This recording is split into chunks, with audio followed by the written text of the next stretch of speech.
War. It's as old as time itself.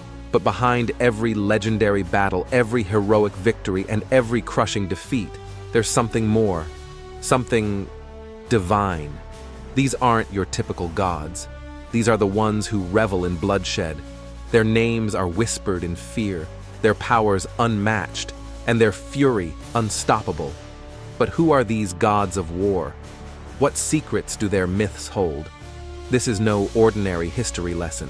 This is a journey through chaos, power, and destruction. Are you ready to meet the gods who ruled the battlefield? In the heart of the Roman Empire, there was a goddess who thrived on the chaos and carnage of war. Meet Bellona, the Roman goddess of war, the embodiment of war's chaos, frenzy, and raw destruction.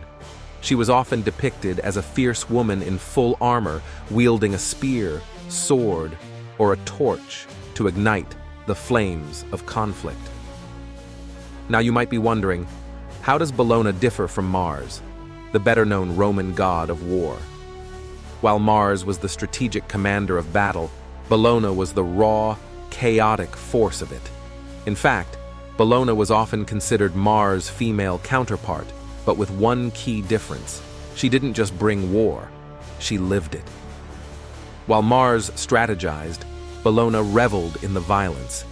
She played a vital role in Roman society. The priests of Bellona would conduct intense rituals to honor her. These rituals often involved bloodletting, where the priests would slash their arms or legs and offer the blood, which would be smeared on the goddess's statues or spilled on the ground. In ancient Rome, gladiators would also invoke Bellona before stepping into the arena, hoping to channel her ferocity in combat. So, the next time you think of Roman gods, don't just think of Mars. Remember Bellona. Celtic mythology brings us other war goddess, known as the Phantom Queen.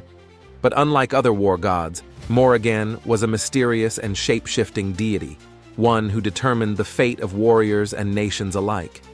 She is a goddess of war and fate, often associated with death and the afterlife, representing the chaotic and unpredictable nature of battle.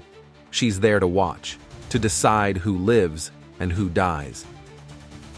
One of the most fascinating aspects of Morrigan is her ability to shapeshift. She often takes the form of a crow or raven, soaring over battlefields to observe the carnage below. Morrigan isn't just one goddess. She's often described as a triple goddess, representing three aspects of womanhood: the maiden, the mother, and the crone. This idea of a triple goddess connects Morrigan to ancient beliefs about the cycles of nature. She is also deeply connected to Samhain, the Celtic festival that marks the beginning of winter. As a goddess of death, Morrigan is often invoked during Samhain, when the veil between the living and the dead is believed to be at its thinnest. In the heart of the Aztec Empire, Huitzilopochtli's name struck fear into the hearts of enemies.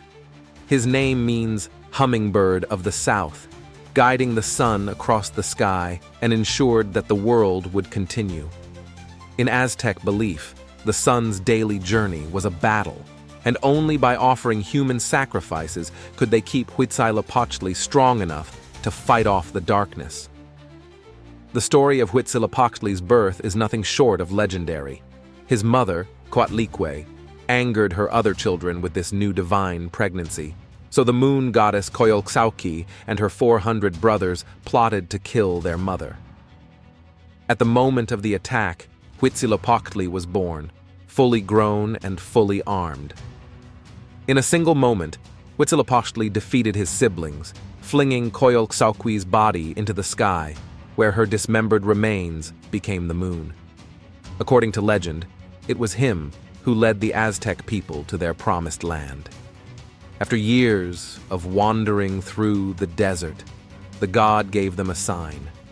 They would find their new home when they saw an eagle perched on a cactus, devouring a snake. This sacred vision marked the founding of Tenochtitlan, the capital of the Aztec Empire. But Huitzilopochtli's strength came at a terrible cost: blood. To keep the sun moving across the sky, the Aztecs believed they had to nourish their god with human sacrifices. Hearts were torn from the chests of warriors captured in battle, and their blood was offered to Huitzilopochtli. The scale of these sacrifices was immense. On some occasions, thousands of captives were sacrificed in a single ceremony. Zababa, the war god of Sumer and Akkad, was worshipped by kings and warriors alike. He was the protector of Kish, one of the most important cities in ancient Mesopotamia. Depicted as a warrior armed with a weapon, Zababa symbolized strength, power, and destruction. His influence extended far beyond the battlefield, as he played a critical role in shaping the rise and fall of kingdoms.